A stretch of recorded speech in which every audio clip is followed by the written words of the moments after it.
ক্লাসে সবাইকে স্বাগত জানাচ্ছি। এখন কোষ ও কোষের গঠন এই অধ্যায়ের যে অঙ্গাণুটি সম্পর্কে আমরা জানতে চাচ্ছি সেটিকে বলা হয় কোষের পাওয়ার হাউস অর্থাৎ শক্তি উৎপাদন ঘর, দ্য মাইটোকন্ড্রিয়া। হ্যাঁ, আমরা জানি আমাদের কোষের পাওয়ার হাউস বলা হয় মাইটোকন্ড্রিয়াকে। আজকে আমরা মাইটোকন্ড্রিয়ার গঠন সম্পর্কে যাবতীয় আলোচনা করব। চিত্রের দিকে যদি আমি একটু লক্ষ্য করি তাহলে আমরা দেখতে পাচ্ছি মাইটোকন্ড্রিয়াটা কিন্তু দ্বিস্তরী অর্থাৎ দুটি ঝিল্লি দ্বারা আবৃত। এখন বাইরের দিকে যে হলুদ কালার আঁকানো যে ঝিল্লিটি আছে এটাকে আমরা বলছি বহিঃঝিল্লি, এবং ভেতরে একটু খাঁজ কাটা বা ভাঁজযুক্ত যে ঝিল্লিটি রয়েছে সেটিকে আমরা বলছি অন্তঃঝিল্লি। তাহলে অন্তঃঝিল্লিতে কিন্তু খাঁজ বা আঙ্গুলের মতো একটি প্রক্ষেপ দেখা দিচ্ছে। এই আঙ্গুলের মতো প্রক্ষেপগুলোকে বলা হচ্ছে ক্রিস্টি। খেয়াল করি, এই যে ঝিল্লিটা ভেতরের দিকে ভাঁজ হয়ে একটি আঙ্গুলের মতো প্রক্ষেপ তৈরি করেছে, এই পোর্শনটাকে বলা হচ্ছে ক্রিস্টি। এবং লক্ষ্য করলে দেখা যাবে ক্রিস্টির গায়ে এখানে একটি গঠন রয়েছে, এগুলোকে বলা হচ্ছে এটিপি সিনথেসিস। অর্থাৎ ক্রিস্টির ভেতরে যে গঠনটা আমরা দেখতে পাচ্ছি এরকম একটি ফুলের মতো গঠন, এটিকে বলছি এটিপি সিনথেসিস। আমরা যদি একটি ক্রিস্টিকে বর্ধিত করি তাহলে গঠনটি এরকম দেখা যাবে। অর্থাৎ এই এটিপি সিনথেসিসকে যদি আমি আরো বর্ধিত করি তাহলে দেখতে পাচ্ছি একটা এটিপি সিনথেসিসের তিনটি অংশ, মাথা, বৃন্ত এবং পদ। অর্থাৎ এটিপি সিনথেসিস গুলো ক্রিস্টির সাথে সংযুক্ত থাকে। এছাড়াও ক্রিস্টির গায়ে অসংখ্য ইলেকট্রন ট্রান্সপোর্ট সিস্টেম থাকে যা কিনা শোষণের একটি গুরুত্বপূর্ণ ধাপ, এবং এই ধাপে বিপুল পরিমাণে কিন্তু এটিপি অর্থাৎ শক্তি উৎপন্ন হয়। এছাড়া চিত্রের দিকে যদি লক্ষ্য করি তাহলে আমরা দেখতে পাচ্ছি এই যে বাইরের ঝিল্লি এবং ভেতরের ঝিল্লি, এদের মাঝের যে ফাঁকা জায়গা বা প্রকোষ্ঠটি রয়েছে এটাকে কিন্তু বলা হচ্ছে আমাদের বহিঃপ্রকোষ্ঠ, এবং ভেতরের ঝিল্লি মিলে যে প্রকোষ্ঠটা গঠন করেছে সেটি হচ্ছে আমাদের অন্তঃপ্রকোষ্ঠ। তাহলে মাইটোকন্ড্রিয়ার ক্ষেত্রে আমরা দেখতে পাচ্ছি আমাদের ঝিল্লি দুটো, একটি বহিঃঝিল্লি এবং অন্তঃঝিল্লি, সেম অ্যাজ প্রকোষ্ঠ দুটি, একটি হচ্ছে বহিঃপ্রকোষ্ঠ এবং ভেতরেরটি হচ্ছে আমাদের অন্তঃপ্রকোষ্ঠ। এছাড়া আমরা জানলাম যে ক্রিস্টির গায়ে থাকে এটিপি সিনথেসিস এবং ইলেকট্রন ট্রান্সপোর্ট সিস্টেম, যেগুলোকে আগে অক্সিজেন নামে অভিহিত করা হতো। এই ইলেকট্রন ট্রান্সপোর্ট সিস্টেমে কিন্তু থাকে শোষণ ধাপের একটি শক্তি উৎপন্ন করার একটি ধাপ, অর্থাৎ এটিপি তৈরির একটি ধাপ।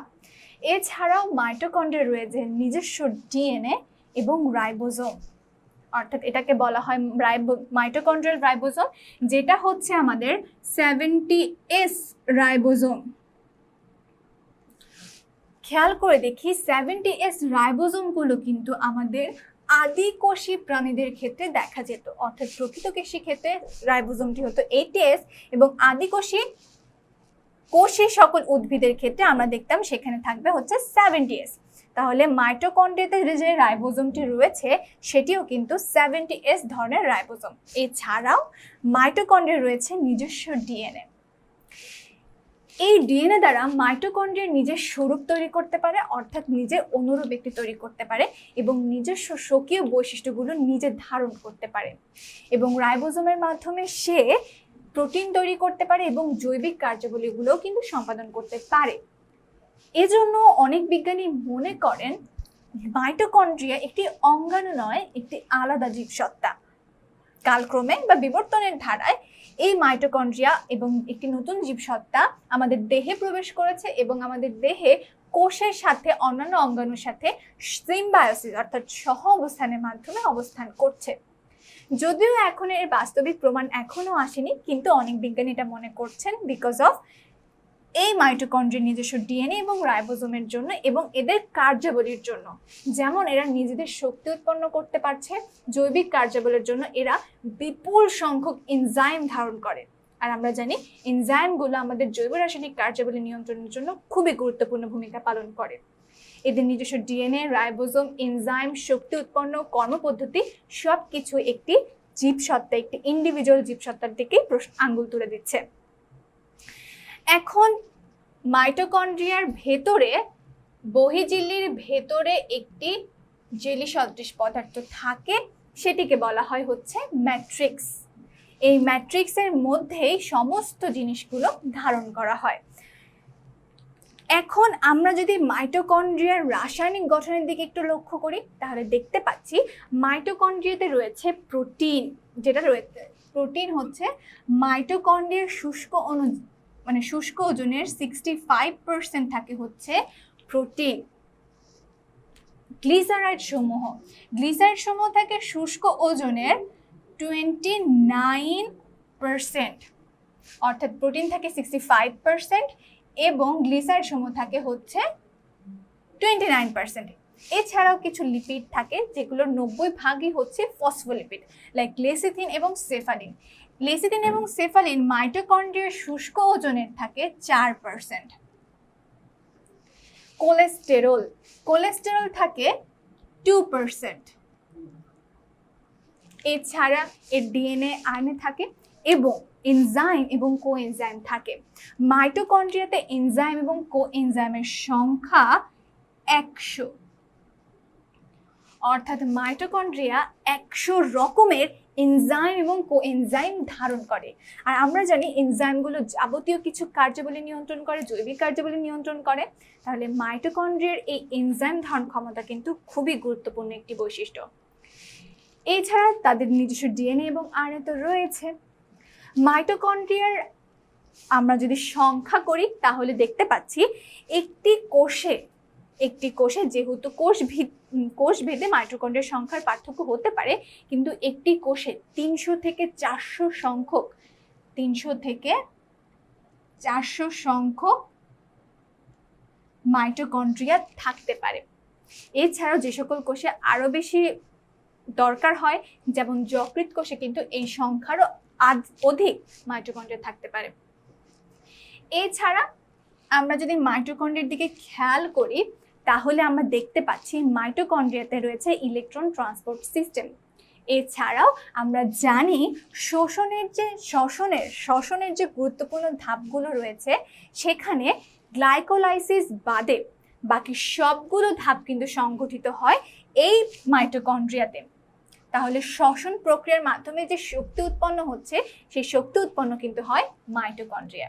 তাহলে মাইটোকন্ড্রিয়ার কাজের ক্ষেত্রে আমরা বলতে পারি মাইটোকন্ড্রিয়ার শ্বসনের যাবতীয় এনজাইম কোএনজাইম এগুলোর ধারক হিসেবে কাজ করে এবং গ্লাইকোলাইসিস ছাড়া বাকি সবগুলো শ্বসনের ধাপগুলো ঘটে এই মাইটোকন্ড্রিয়ায়, অর্থাৎ বিপুল পরিমাণে শক্তি উৎপন্ন করে এই মাইটোকন্ড্রিয়া। আর এজন্যই মাইটোকন্ড্রিয়াকে বলা হয় power house of the cell, অর্থাৎ শক্তিঘর।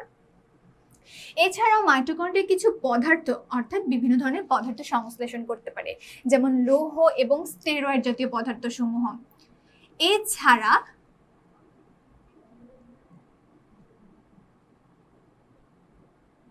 অর্থাৎ মাইটোকন্ড্রিয়া লৌহ এবং স্টেরয়েড জাতীয় পদার্থগুলো কিন্তু সংশ্লেষণ করছে। এছাড়াও প্রোটিন সংশ্লেষণের জন্য যে এনজাইম দরকার সেগুলো কিন্তু মাইটোকন্ড্রিয়া সংশ্লেষণ করে দেয় বা মাইটোকন্ড্রিয়া তৈরি করে দিচ্ছে। এছাড়া এদের যেহেতু নিজস্ব ডিএনএ এবং আরএনএ রয়েছে, সো এরা নিজেদের ক্ষেত্রে নিজস্ব বৈশিষ্ট্যগুলোকে নিজস্ব নিউক্লিক অ্যাসিড এবং প্রোটিন তৈরি করতে পারে। এছাড়া এরা কিন্তু খুবই ইম্পর্টেন্ট একটি বৈশিষ্ট্য, এরা কিন্তু শুক্রাণু এবং ডিম্বাণু তৈরিতেও ভূমিকা পালন করছে। আর যেহেতু এখানে শক্তি উৎপন্ন হচ্ছে, এই মাইটোকন্ড্রিয়া নিজের চাহিদা অনুযায়ী শক্তিগুলোকে সঞ্চয় করেও রাখতে পারে। অর্থাৎ মাইটোকন্ড্রিয়া নিজস্ব শক্তি উৎপন্ন করে প্রয়োজনের তাগিদে সেই শক্তিগুলো সঞ্চয় করেও রাখে।